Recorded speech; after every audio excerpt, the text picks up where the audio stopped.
The national opposition movement is calling for a national protest this Monday to the National Assembly. Do you have an idea of the scope of this mobilization, and perchance are you part of it? Mr. Victor, I am an active citizen.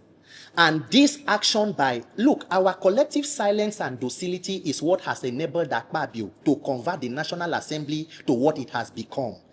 A den of... Is it about Akpabio alone? It is about Akpabio as the leader. He is going to be held accountable because today their 10th assembly is the most unproductive and probably the most corrupt in the history of parliament. What of the House of Reps? Of course, he's the president of the National Assembly. So by extension, both the deputy senate president, the speaker, the deputy speaker, and every person that is in the 10th National Assembly. Whether you support it or not, we want to know the actions you are taking to resist this criminality and corruption. You cannot be so cavalier in your own impunity. So whatever the national opposition movement is doing, we are also calling on Nigerians, because if we fail to resist this kind of brazen assault on democracy, we can foreclose Nigeria as an institution or as a nation that has its own integrity, where the people value our own lives.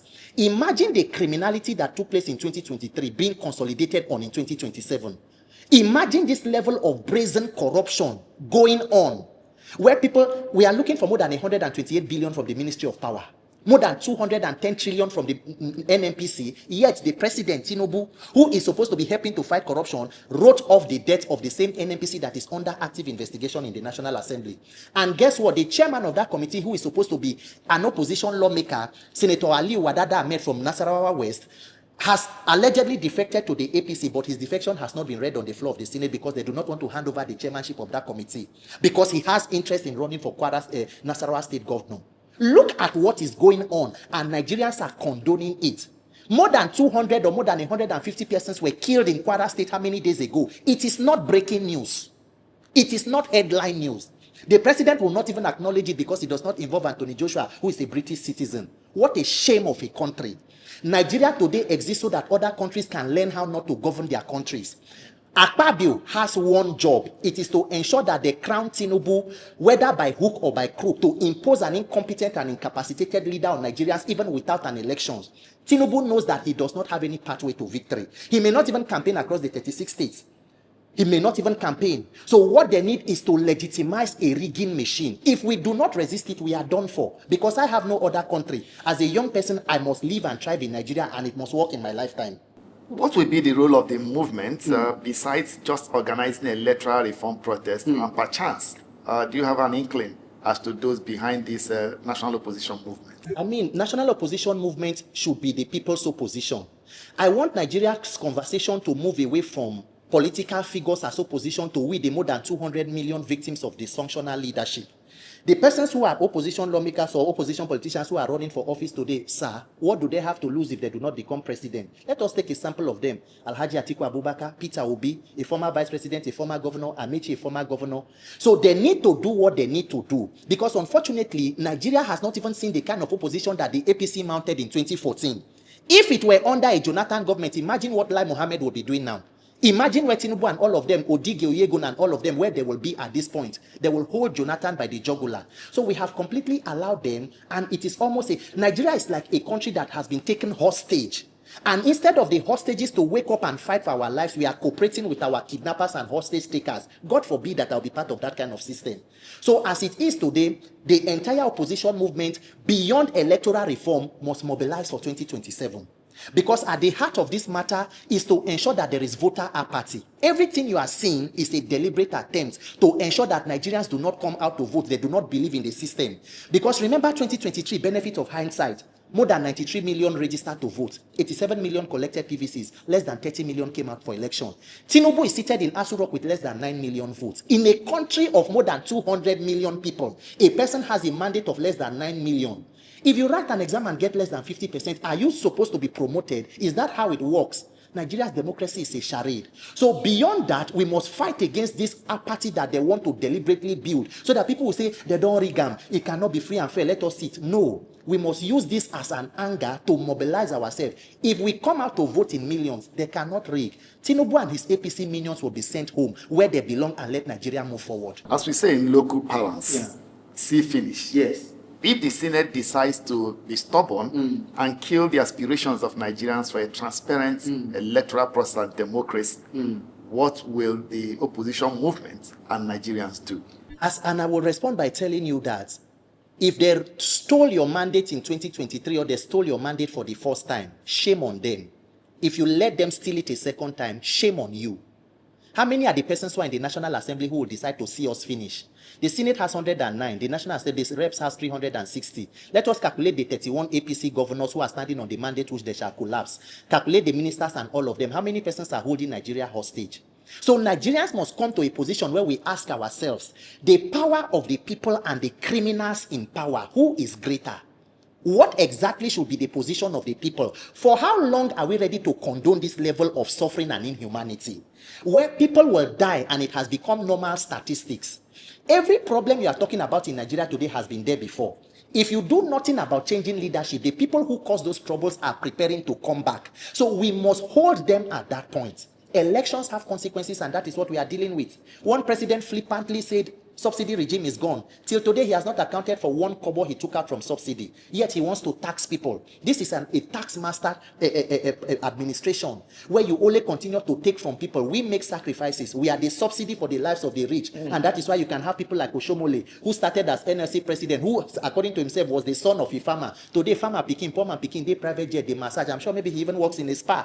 You have for long warned Nigerians about loopholes in our electoral act. Yes. From what we've seen now, this latest decision by the Senate, is it a confirmation of those fears? Absolutely. I have always maintained that the National Assembly as it is today has become an extension of the presidency. It is an APC town hall, almost filled with political bandits who are there to satisfy personal greed and personal ambition, not to serve the will and well-being of the people. Every law that is passed in the National Assembly must be carefully scrutinized by the people because there must be loopholes. That is why today you are talking about a fraudulent or a forged tax law. One that is supposed to be the signature policy of the current Tinubu-led master strategist government. Yet there is forgery on it, and they are able to come out clear to tell us what exactly is in it.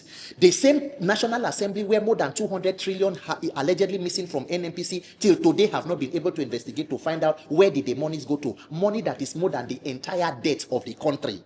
So even the so-called Electoral Act Amendment Bill, if Nigerians do not pay attention, it is not just in passing it, it is in the details. Look at the clauses that remove some of the lawmakers as delegates. You remember they passed a bill that shortchanged some of them, and that is why they could not act as delegates in primaries. It has been returned back. They are considering clauses that are going to enable them to give powers to persons, inmates in the prisons to begin to vote. Who is going to verify them? How are you going to know? Before tomorrow you come, they say one of the prisons in Oko Central, all the people votes that went to APC. The one in Agodi prison in Ibadan went to. So there are deliberate attempts to ensure that this document does not guarantee free and fair elections. You cannot have a rubber stamp Senate where the president goes there and he's greeted on their mantra, on their mandate, they shall collapse. So it is a captured assembly. Only the Nigerian people can put pressure to get what they want. If you are to explain to the average Nigerian on the streets, yes, this latest move by Akpabio Senate, yes, vis-a-vis the electronic transmission of results, yes, how will you explain to the person? I will explain to you as a Nigerian to know that one of the only ways to ensure that INEC and human beings do not rig your elections and manipulate results has been taken away from you. Electronic transmission of results real time means you are going to boycott all of that moving from polling units to ward collation center to local government to state before it gets to Abuja. That is the channel of criminality that happens during elections. Now that law is supposed to mandate that from the polling units, the results must be transmitted in real time to a central server where everybody will have access to it. And it must mandate it to be justiciable. Because in 2023, remember that INEC used the same electronic technology, but when they went to court, the judiciary said it is not known to the Electoral Act. So what exactly Section 60 subsection 5 says? The presiding officer shall transmit results in a way and manner as prescribed by INEC. Did INEC prescribe a way? Yes. Paragraph 38, 39 of the INEC guidelines clearly talks about electronic transmission of result. But the court say it is not an omission to the act. So what we were telling the National Assembly is take what is on the act and put it on the, take what is on the INEC guidelines, let it reflect on the act and amend the relevant section of the Constitution so that it is at par. And today the National Assembly is telling us that there are reasons why it cannot work because of technology. If you are to advise, yes, or your voice or your views are to supersede every other view, what specific sections of the Electoral Act must be amended if Nigerians truly are to enjoy compulsory real-time e-transmission of results? The section that talks about electronic transmission of results, section 60 from 1, 2, 3 to 5, to look at it. What exactly are we talking about this use of electronic technology? Mr. Victor, do you know that electronic technology is a baby project of INEC itself? What exactly was written in INEC position paper 21 by the outgone professor of glitches, Mahmoud Yakubu, was that to reduce human interference, we need electronic technology, where situation rooms will be manned by almost every person in the opposition to have real-time, monitoring of these results. If we do not do so, it then means we are leaving it in the discretion of human beings who can decide to manipulate it as we want to. Now, if we fix that electronic technology and make it mandatory, we now need to build, on that kind of system where electronic technology is being monitored by every person. Because, by the way, INEC has been awarding contracts to contractors worth hundreds of millions on the use of electronic technology. Who has been held accountable for the glitches that occurred in 2023? What happened to those persons and the monies that were given to them? And the Senate media spokesperson, Senator Yemi Adaramodu, I listened to his interview and it was a terrible disgrace. I have never felt more ashamed listening to a Nigerian leader. Any Nigerian lawmaker or politician who in 2026 believes that electronic technology will not work for elections is a thief. Anybody who is saying electronic technology will not work because of network issues is a thief and is trying to steal the mandate of the people. And I will tell you why. INEC, led by Mahmoud Yakubu, visited the then NCC Director Omar Dambata as far back as 2018. They set up a steering committee on how to use this electronic technology. They invited telcos, including like MTN, Glo, and the rest of them, say, let us get expertise and technical advice on how you have been helping JAM to conduct CBT tests. Unfortunately, somehow it was close to 2019. Buhari needed to do the elections he needed to do, and they did not implement it. Fast forward to 2023. Femi Gbajabiamila, who is the current chief of staff, when he was speaker, invited NCC officials to the National Assembly to ask them, do we have enough broadband to power electronic transmission of results? They say, well, some places we have 3G, some places we have 2G. It was INEC who issued a statement to the National Assembly saying, look, we are not telling you to pass a law on something we are not implementing already. We only need legislation to back up an act that we are already implementing as we speak. So where does it come to the conversation that there is not enough electronic technology? Mr. Victor, as we are talking now, terrorists and bandits are having TikTok live videos in the forest. Kidnappers are able to reach people, including tick forests like Sambisa. The only network that Nigeria does not have is to power an electoral process that should be the foundation of our democracy. Look at the mischief. Look at the level of mischief that leaders. So if you know that in 2026 you still believe that the electronic network will have issues to give us free and fair election, then you should leave that place you call the National Assembly. You do not need to be there. Let persons who have the capacity to move this country forward go there and fix the nation, because you should be thoroughly ashamed of yourself. You are amongst leaders most miserable. Let's be realistic. Given our level of development, do you believe Nigeria currently has the infrastructure to support full real-time electronic transmission of results nationwide? If we do not have it, then it is a terrible shame on all of us that the giant of Africa in the 24th century is talking about lack of technology. Self-acclaimed giant. Self-acclaimed giant of Africa. What is Ghana doing? Democratic Republic of Congo uses electronic technology. What is South Africa using? What did Senegal use? Nigeria is the only country that leads in terms of terrorism, banditry, corruption, stealing of money. But when it comes to technology that will advance progress and human life, we are backwards.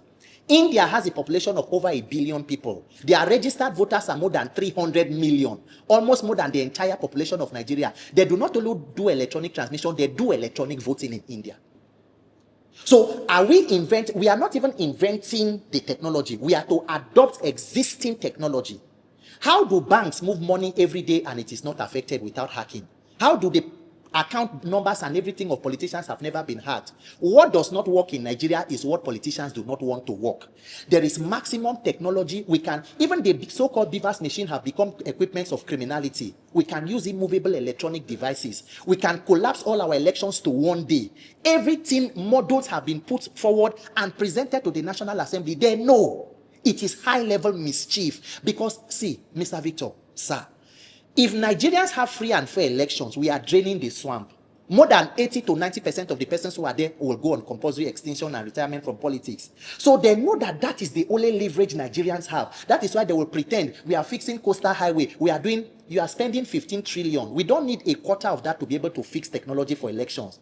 Can Tinubu leave coastal highway and give Nigerians free and fair election? Who is afraid of free and fair election? They say he's making bold steps. He's making bold moves. He's the master strategist. Person, they make bold moves and you they fear free and fair election. You have been de facto governor of Lagos State for more than 20 years. You handpick every governor that goes there. You can remove them. Yet, more than 26 years later, you still need thuggery, violence, and rigging to win your own home state. You have a problem. You have a problem you are not dealing with. And it is not Nigerians you would hold to ransom.